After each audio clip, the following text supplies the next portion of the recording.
Hello and welcome to the Album Man, and today we're going to be reviewing the Dark Side of the Moon 2011 Experience Edition by Pink Floyd.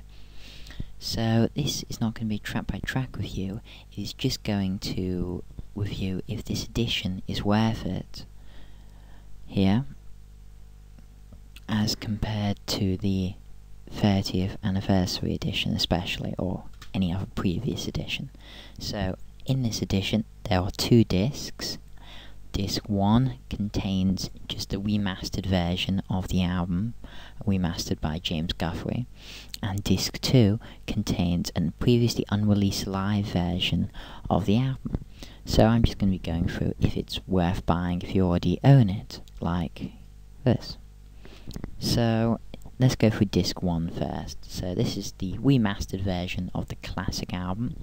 So I'm not going to be reviewing if the album is any good, because that's pretty obvious. You know, it's clearly one of the greatest albums of all time, and possibly Pink Floyd's best album.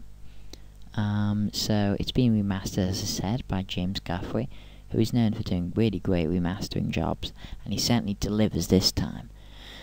He adds clarity and volume, which doesn't change the feel of the album, but it does enhance it.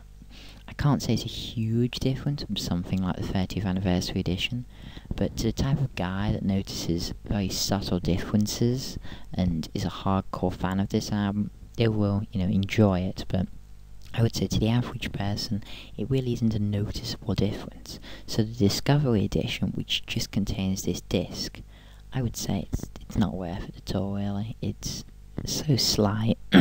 Maybe if you see it for a 5 in a couple of years or something, but at the time of being recorded, where it's about, I don't know, a tenner, I wouldn't say it's worth it. So Disc 2 of the Experience Edition is a live version of this album, recorded in November 1974 at the Empire Hall, Wembley.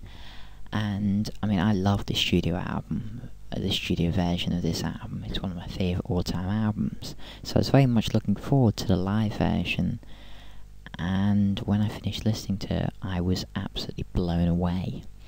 In my opinion, this is the definitive version of Dark Side of the Moon. Just like the Wars live version is considered the best, this should be as well. Time and money. I mean, great solos by Gilmour usually.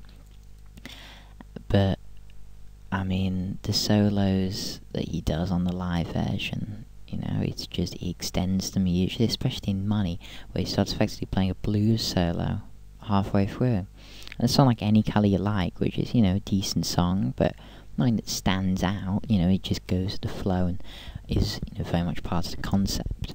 It has a quite dramatic difference, I'd say, from the studio one, as he transforms it to an epic guitar solo and really brings it to life, and you remember it a lot. And this version altogether adds 8 minutes of extra awe-inspiring wonder, and every song, in my opinion, is better than the studio version.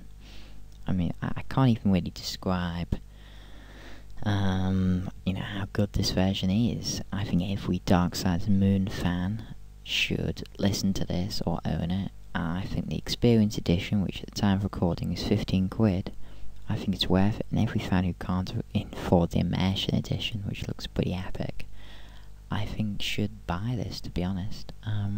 Really great, great remaster, and utterly amazing live album. I think it really is a brilliant edition, and I think it is better than the 30th anniversary edition or previous editions. So thanks for watching, comment, rate, subscribe, bye.